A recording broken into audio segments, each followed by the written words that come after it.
A gente tinha vontade de levar as crianças um dia para a Antártica, dividir assim, o que a gente mais gosta de fazer com elas, e essa decisão acabou acontecendo de maneira um pouco inesperada.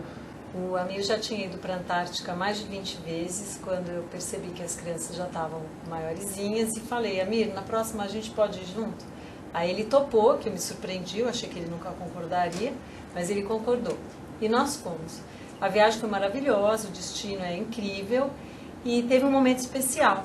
Esse momento foi justamente o Dia do Tesouro. Eu imaginei que fosse uma coisa original, porque tudo que vem do Amir sempre é bem original. Uns anos antes, a gente tinha, de fato, escondido um tesouro na Antártica.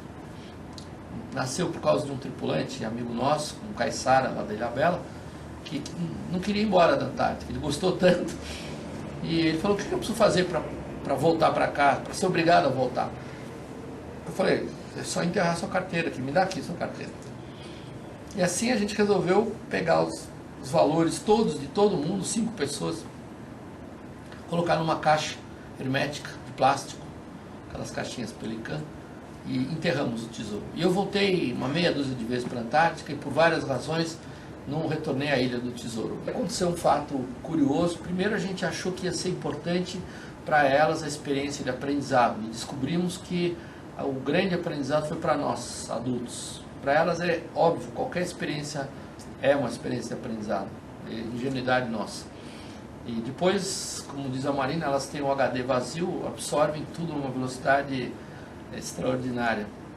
Mas, de qualquer maneira, começou-se então a buscar o tal tesouro, que ele inventou essa história, e as crianças ficaram entusiasmadas. E quando a gente estava com as crianças, eu comentei esse fato, e aí eu descobri que essa fixação, né, que as histórias infantis têm por ilhas e tesouros é um negócio verdadeiro mesmo, e elas infernizaram a nossa vida perguntando quanto falta para chegar na Ilha do Tesouro.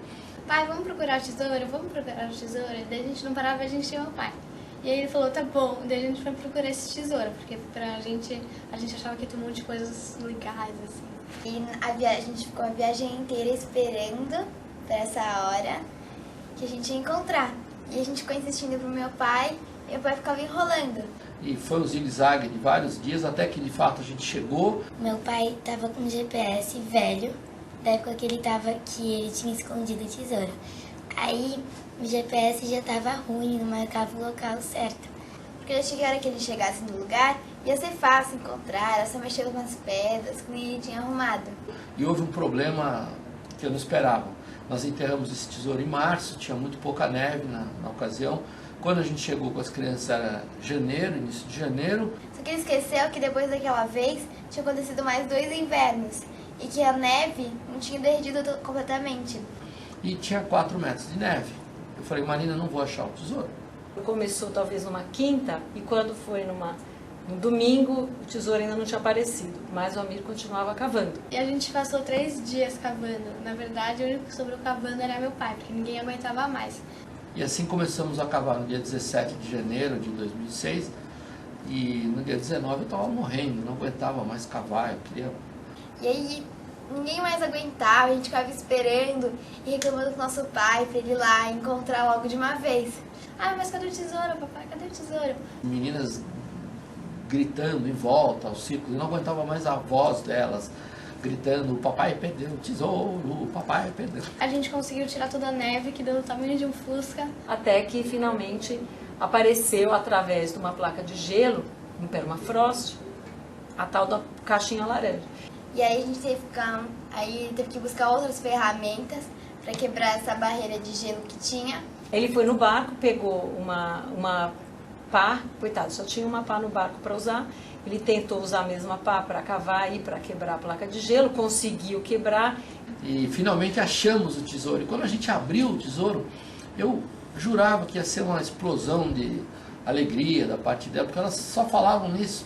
A gente começou a pular de alegria e felicidade, porque ninguém aguentava mais. E aí, quando meu pai abriu, ficou um silêncio. Foi aquele silêncio geral, ninguém entendeu bem porquê, mas é que ele imaginou que as crianças fossem gritar: o tesouro, mas ninguém gritou nada. E elas simplesmente olharam, sentaram, não acharam nada.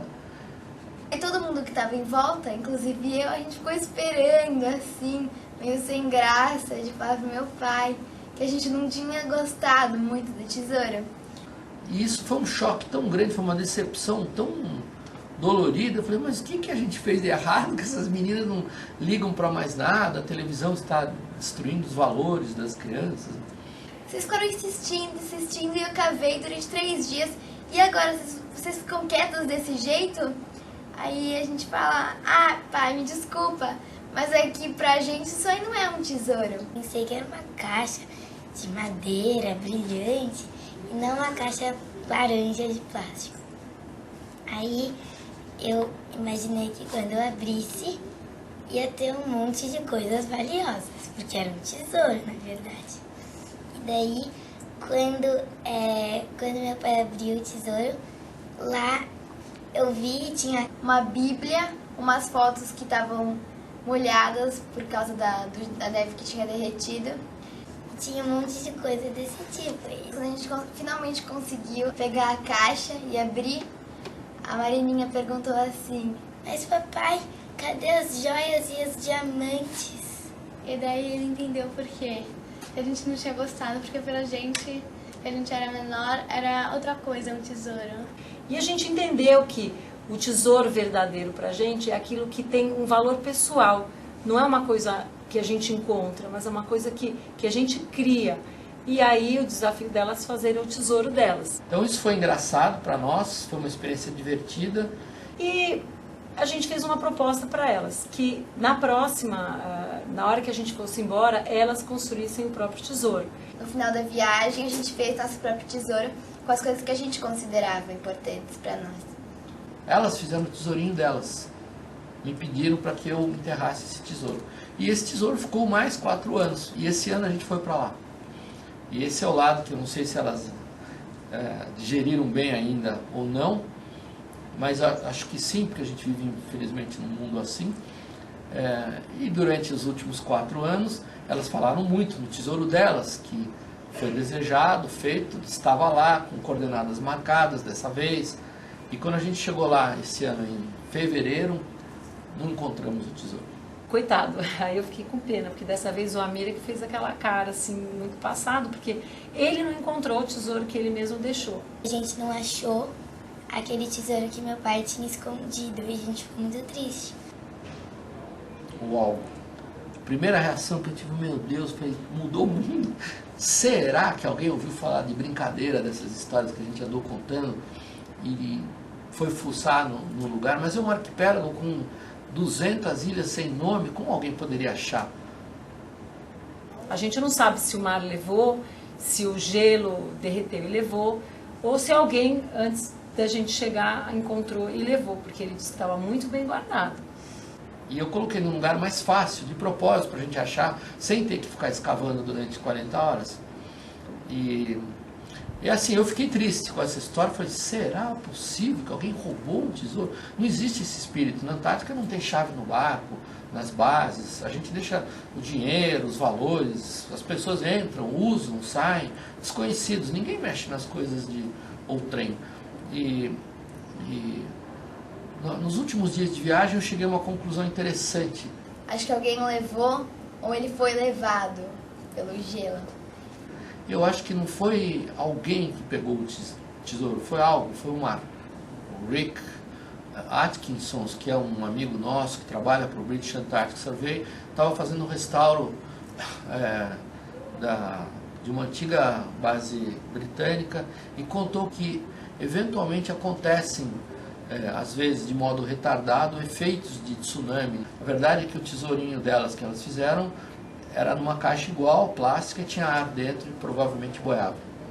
Eu acredito que deve ter havido alguma onda que fez com que flutuasse. Talvez fosse um período de inverno, não havia gelo, ou gelo na beira entre mar e terra, ele fica craquelado, e aí é possível que flutue. Então, essa é a minha conclusão, para não ter que acreditar que vamos ter que pôr trancas agora nas portas da Antártica.